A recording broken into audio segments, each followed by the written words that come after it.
What's up, MSFers? Red Stars makes a splash in the news again today. But first, Mr. Hargrave regrets bringing Korg into DD6. He talks about Kestrel would have been a better choice. For those of you thinking about entering the Cosmic section, be sure to check out this video. And Gangster KT joins Pathfinder Gaming to min-max their rosters. Also, we have a special guest appearance by the non-copyright infringing Purple Monster taking over Purple Sticky's Crucible attempts. Mobile Gamer goes over a Reddit post talking about Red Star gating some new nodes that might be coming to Marvel Strike Force.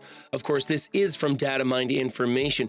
However, the topic goes in depth on how he would like to handle the situation if Scopely decides to start Red Star gating. He'd like access to gold promos.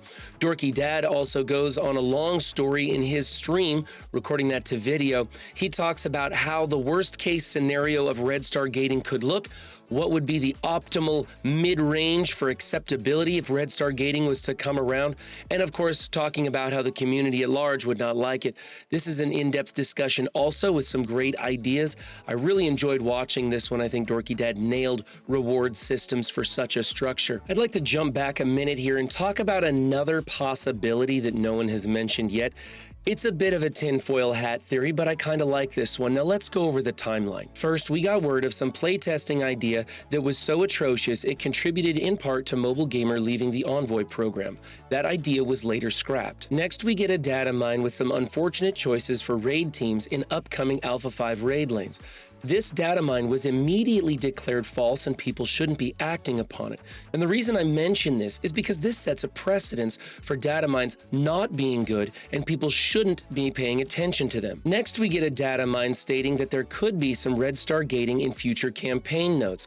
Now this has envoys quaking in their boots that maybe reality is going to come bite them in the ass. Of course, there's no warnings or messaging that we should avoid looking at this data mine. With the precedence already set that we shouldn't be acting on data mines, could Scopely have put in place a fake data mine with no warnings attached to it in order to spur on the fears of envoys and generate traffic on social media talking about Red Star gating in an effort to sell gold promos? Now, some people like Rage Gaming refuse to take off their tinfoil hats and will always assume that Scopely is playing 4D chess.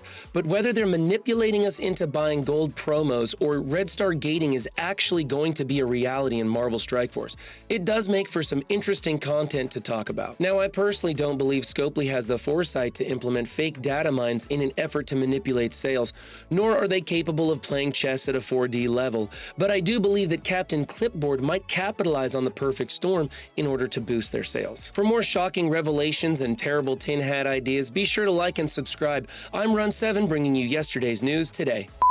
I mean, think about it. How many times has data mined information actually really helped you? And now think about how many times you've acted on data mined information and gone, oh man, I wish I hadn't have done that. Yes! Let's go!